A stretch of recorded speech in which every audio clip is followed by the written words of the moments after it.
ma conclusion, pour essayer de vous donner en tout cas ce que moi j'ai comme petite solution, petit moyen, et puis ce que j'ai lu dans la littérature et dans les différents documents que j'ai retrouvés, pour essayer de ne pas tomber dans les principaux panneaux. Alors c'est un peu ce qu'on vous a déjà relaté ici. On ne s'est pas coordonné avec Bertrand, on a quelques diapos communes, en particulier celle-là qui est assez intéressante. Si jamais ça vous intéresse, il y en a des centaines, des biais qui ont été décrits, alors de temps en temps un peu saucissonnés. Mais vous remarquerez, si vous lisez cette diapo, qu'ils correspondent chacun à un truc assez précis, qu'on imagine très bien faire soi-même. D'accord ? Ça se regroupe en grands morceaux, la surcharge, l'expérience, la pression, la vitesse. Mais globalement, il y a quand même un démembrement assez intéressant à explorer. Ça a été résumé en un truc assez facile, ça c'est la psychologie pour les orthopédistes. D'accord ?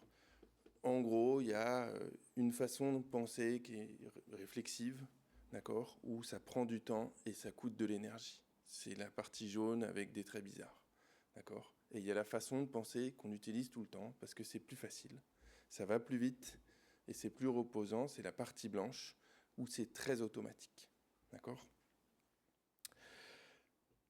Et globalement, c'est la façon de penser qui va nous amener à faire des erreurs. Donc, je vous ai fait un plan assez simple. Le premier truc, déjà, pour essayer de ne pas tomber là-dedans, c'est se connaître. Alors moi, je me suis pris moi. Je suis un homme, donc déjà, ça change beaucoup les choses. Quand vous regarderez les biais, il y a des différences par genre qui sont assez marquées. Je suis chirurgien, on l'a vu, c'est quand même un gros facteur d'avoir des problèmes. Je suis orthopédiste, le pire de ce qui se fait.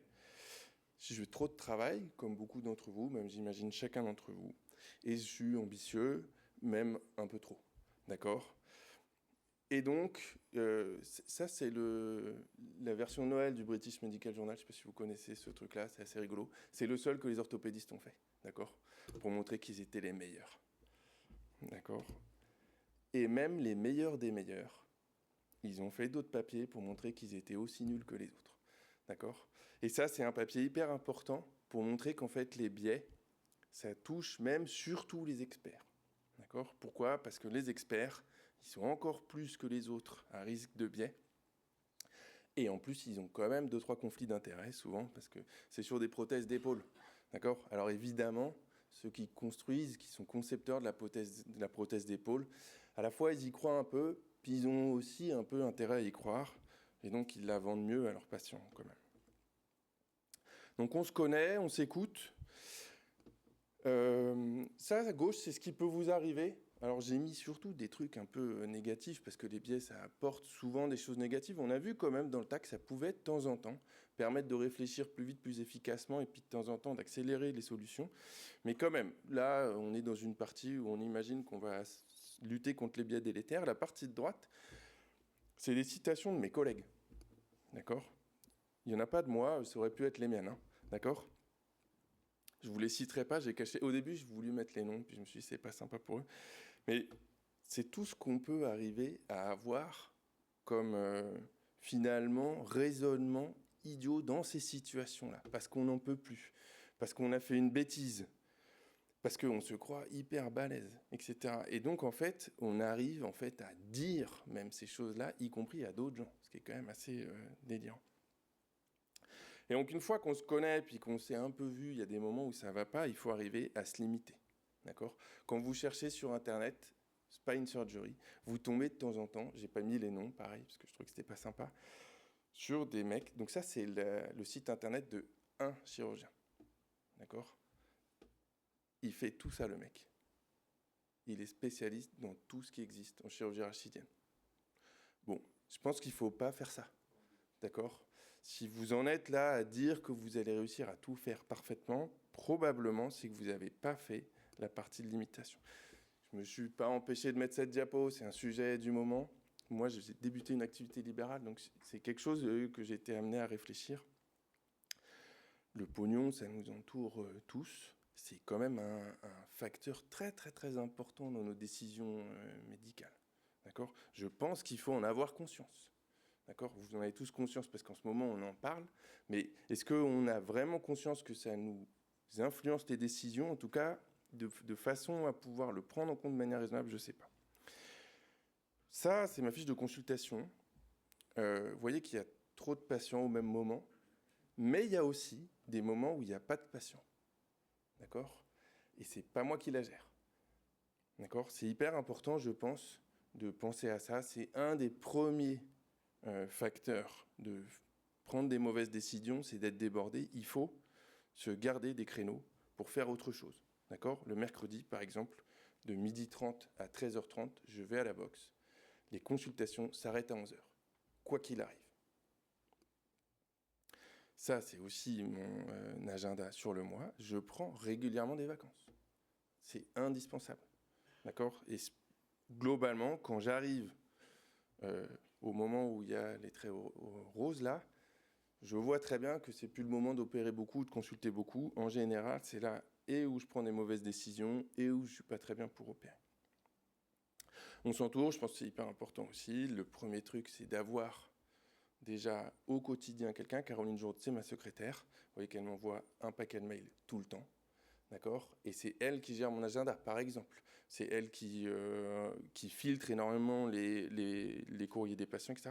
Je pense que c'est hyper important dans la vie de tous les jours. C'est indispensable d'être aidé au quotidien pour absorber la charge de travail. C'est indispensable, même si on a discuté du rôle des staffs, d'avoir d'autres collègues. D'accord ? Et à qui parler, et pour se faire aider, et pour rapporter les problèmes éventuels quand il y en a. Et en particulier, notamment, de ne pas être là lors des discussions. Ça nous arrive régulièrement, nous, de ne pas être là, et on reçoit un petit mail de temps en temps. Bonjour, sur tes 2 malades, on a retoqué les 2 indications. Bon. Alors, des fois, je ne le fais pas, mais finalement, je suis plutôt content d'avoir quelqu'un qui a pris la peine de regarder mes dossiers, qui a pris la peine d'avoir le courage de me dire c'est n'importe quoi ce que tu as prévu, et de me l'écrire de façon assez sympa, finalement. D'accord ?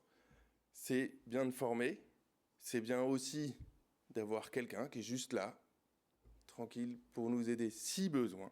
Et quand il y a vraiment besoin, il faut avoir quelqu'un. Moi, au début de mon clinicage, j'avais Baptiste qui était là, quasi toutes les interventions complexes, et même les plus faciles. Je me rappelle, la première chirurgie que j'ai opérée, c'est une hernie discale. Elle a saigné 1 litre. Je n'avais pas enlevé la hernie. Il est venu, ça a pris 5 minutes et il l'a enlevé. D'accord ? Et donc tout ça, c'est essentiel, je pense, pour se limiter. Et ensuite, la dernière étape, une fois qu'on s'est extrait un peu des situations en aigu, je pense que c'est hyper important de douter, c'est présenter ce dossier hier. Ceux qui étaient là lors de la discussion, vous vous rappelez que finalement, j'étais probablement parti un peu trop enthousiaste au départ. D'accord ? Ça fait réfléchir. Je le referai plus, probablement. D'accord ? Il faut lire, je vous engage à lire ce truc-là, c'est un document qui est sorti il y a déjà quelques années sur l'effet tunnel, donc c'est exactement ce qu'on vient de décrire, dont Vincent a tout à fait bien parlé. Et en fait, il faut s'arrêter quand c'est comme ça, d'accord ? Et ils le disent bien, c'est une traduction d'un anglicisme, l'acronyme PAUSE. Si vous êtes dans cette situation, il en suffit d'un, d'accord ? Il faut arrêter l'action que vous êtes en train de faire et reprendre plus tard. Il y a tout un tas de recommandations sur comment on fait pour sortir de l'effet tunnel, qui est catastrophique. Dans ce document, c'est vraiment très sympa, il raconte toutes les histoires qui sont arrivées, des fractures de fémur sur des PTH simplex, etc., etc. Il faut s'évaluer, alors c'est assez rigolo, ça c'est une des thèses d'interne que j'encadrais qui a été soutenue il y a 2 semaines, sur l'endoscopie, on en a parlé tout à l'heure. Moi je dis ouais, on n'a jamais de problème en endoscopie. Donc ça, c'était les résultats sur 30 patients opérés en ambulatoire chez des patients âgés. Et finalement, en fait, il y en a quand même un paquet qui n'arrivent pas à faire l'ambulatoire. Moi, je m'en étais pas rendu compte au quotidien. J'arrêtais pas de dire, c'est nickel, les vieux, on les met sur l'ambulatoire sans problème. Et heureusement qu'il y a un interne qui les a regardés, qui m'a dit, non, en fait, il y a, je sais pas combien, 15% en fait, qui n'arrivent pas à faire le parcours en entier. Et puis, je pense que c'est hyper important, on l'a vu, les staffs, de temps en temps, c'est aussi un cercle où on tourne en rond. Il faut arriver à sortir de son espace, de son élément. les dossiers dont on a, enfin les scénettes qu'on vous a montrées tout à l'heure, en fait, c'est aussi des questions sociales. C'est aussi des questions complexes qui, de temps en temps, ne relèvent pas tout à fait du domaine médical. Et moi, je vous ai montré tous ces organismes-là, ces organismes que j'ai sollicités à chaque fois que je me posais des questions. La CIMAD, parce que je me posais vachement de questions sur la façon de prendre en charge les étrangers sans papier qui avaient des problèmes de pathologie rachidienne chronique. Donc toujours embêté, on se demande s'il va y avoir des bénéfices secondaires au traitement, comment ils vont évaluer, est-ce qu'ils ont un mauvais pronostic, etc. Moi, j'avais aucune réponse, donc j'ai sollicité la CIMAD.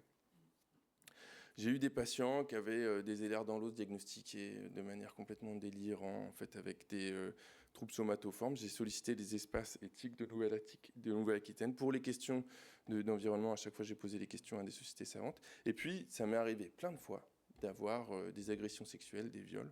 Et je me suis renseigné sur la réalité de ce qui se fait en France. Je vous engage à lire les rapports de ces deux commissions. C'est beaucoup plus fréquent que ce que vous croyez.